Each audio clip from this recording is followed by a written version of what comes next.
घातलेलं पाणी, गाईला चारलेला घास, कीर्तना भजनामध्ये वाजवलेली टाळी आणि आयुष्यात देऊन केलेली भगवंताची वारी कधीच वायाला जात नाही, कधीच वायाला जात नाही.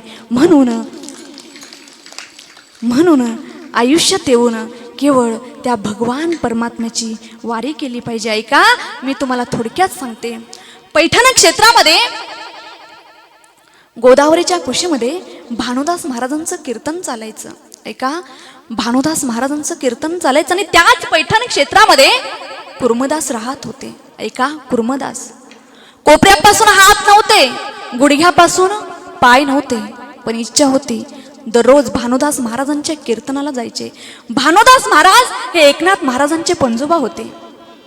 तेव्हा कुर्मदास एके दिवशी आपल्या आईला म्हणाले, आई आई भानुदास महाराजांच्या कीर्तनाला जायचंय, आई मला कीर्तनाला घेऊन चल. कुर्मदास महाराज 22 वर्षाचे होते, हात नव्हते, कोपऱ्यापासून हात नव्हते, गुडघ्यापासून पाय नव्हते, पण मनामध्ये भगवान परमात्म्याची ओढ लागली होती. कुर्मदास आपल्या आईला म्हणाले, आई मला कीर्तनाला जायचंय. तेव्हा आई वैतागली, आई बाहेर आली.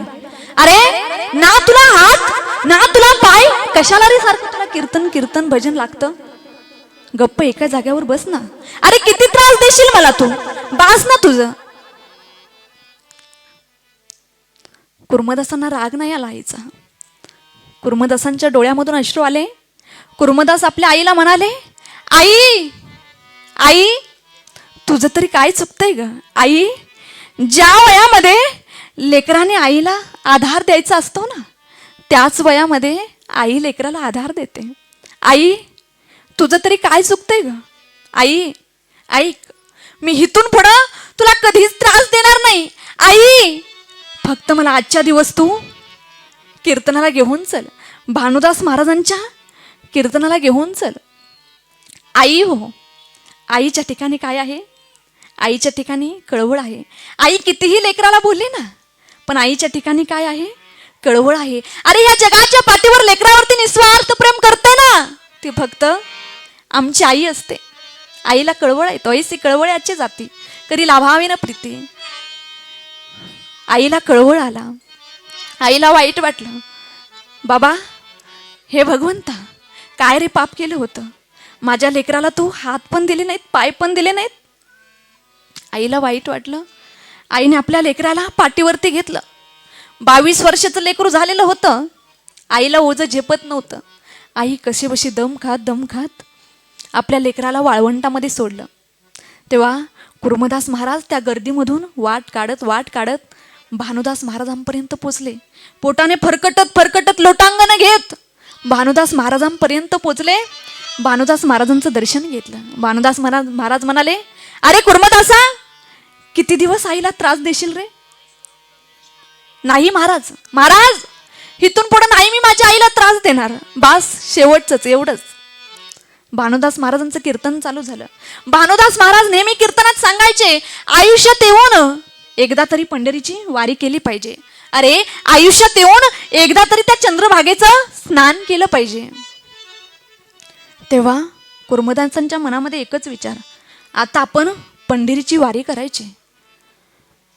भानुदास महाराजांचं कीर्तन संपलं. कुर्मदासांनी भानुदास महाराजांचं दर्शन घेतलं. तेव्हा भानुदास महाराज म्हणाले, अरे कुर्मदासा, आता आम्ही उद्या पंढरपूरला निघणार, तू काय करणार? तू कसा जाणार? घरी कसा जाणार? तेव्हा कुर्मदास म्हणाला, महाराज मी सुद्धा वारीला येणार. महाराज मी येऊ का वारीला? नेणार ना मला? तेव्हा भानुदास महाराज म्हणाले, अरे ना तुला हात ना तुला पाय आणि तू म्हणतो मला वारीला यायचंय? अरे आमच्यासारखे हात पाय असणारे माणसं सुद्धा थकून जातात आणि तू म्हणतोस आम्हाला वारीला यायचं? तेव्हा कुर्मदास म्हणाले, महाराज तुम्ही फक्त हो म्हणा ना, महाराज तुम्ही फक्त हो म्हणा ना. तेव्हा भानुदास महाराज मनात म्हणाले, अरे ह्याला ना हात ना पाय, ह्याला कशाची वारी व्हायची? भानुदास महाराज आपले हसत सहज म्हणाले, हो बाबा चल तू वारीला.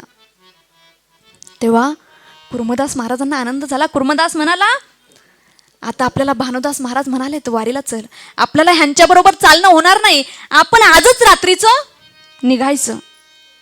तेव्हा कुर्मदास रस्त्यावरून फरकटत लोटांगण घेत मुक्कामाच्या ठिकाणी पोचले. ऐका, भानुदास महाराजांच्या दिंडीच्या सर्व जेवणाची सोय करायचे. मुक्कामाच्या ठिकाणी जाऊन सर्व गावकऱ्यांना सांगायचे, भानुदास महाराजांची दिंडी पाठीमागून येणार आहे, तुम्ही त्यांच्या जेवणाची सोय करा. रे विचार करा, हात नव्हते, पाय नव्हते, पण सगळ्यांच्या अगोदर मुक्कामाच्या ठिकाणी जाऊन पोचायचे. ऐका, एवढ्या वेदना होत होत्या. अरे पोटाने फरकटत जायचं. अरे विचार करा, आम्ही पायाने चालतो तर आमच्या पायाची काय अवस्था होते. विचार करा ना, काय त्रास होत असेल.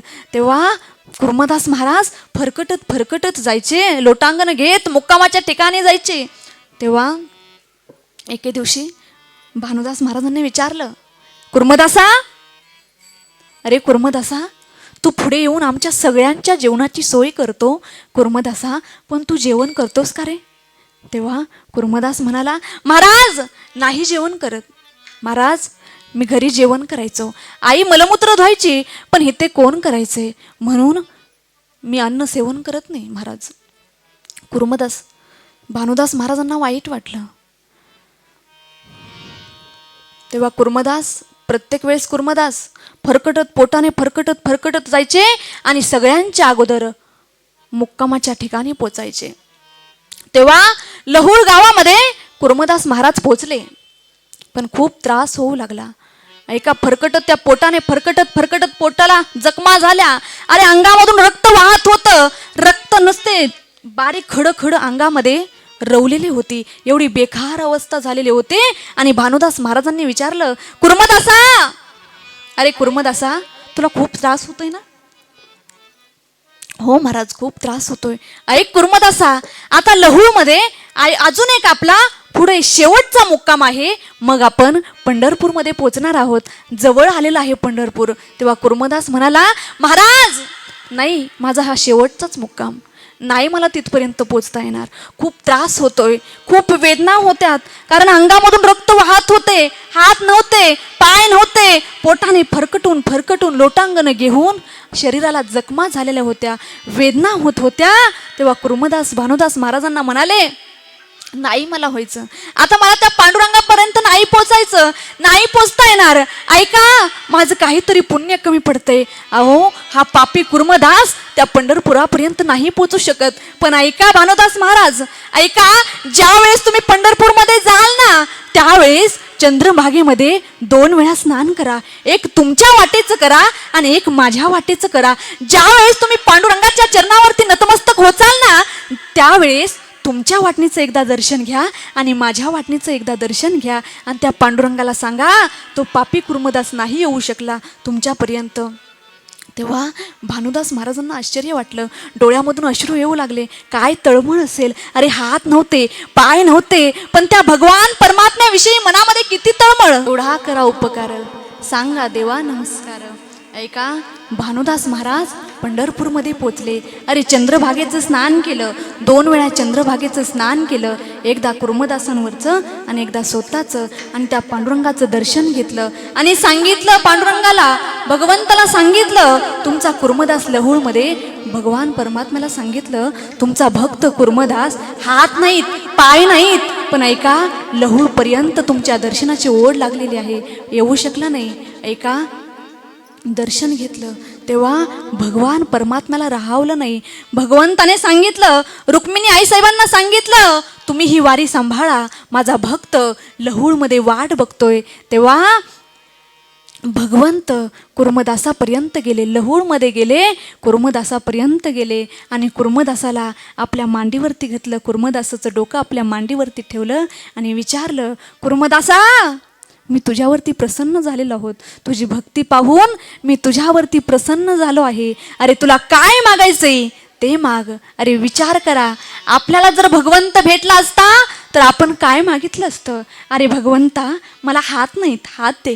अरे भगवंता, मला पाय नाहीत, पाय दे. ऐका ना, अरे त्या भगवंताने आपल्याला हात दिले, पाय दिले, तरी सुद्धा त्या भगवंतासमोर आपण किती गाणं गातो सांगा ना. अरे देवा, तू माझं असंच केलं, अरे देवा तू माझं तसंच केलं. पण ऐका ना, अरे त्या कुर्मदासाला हात नव्हते, पाय नव्हते, पण ऐका ना, कधी देवासमोर तक्रार नाही केली. देवा तुम्हाला हात नाही दिले, देवा तुम्हाला पाय नाही दिले, त्या भगवंतासमोर कधी तक्रार केली नाही. ऐका, त्या भगवंताला काय मागितलं? अरे शेवटची इच्छा काय होती? सांगितलं, हे भगवंता मी शेवटचा श्वास घ्यावा ना, तो फक्त तुझ्या मांडीवरती घ्यावा. कुर्मदासांनी शेवटचा श्वास भगवंताच्या मांडीवरती घेतला, पांडुरंगाच्या मांडीवरती घेतला.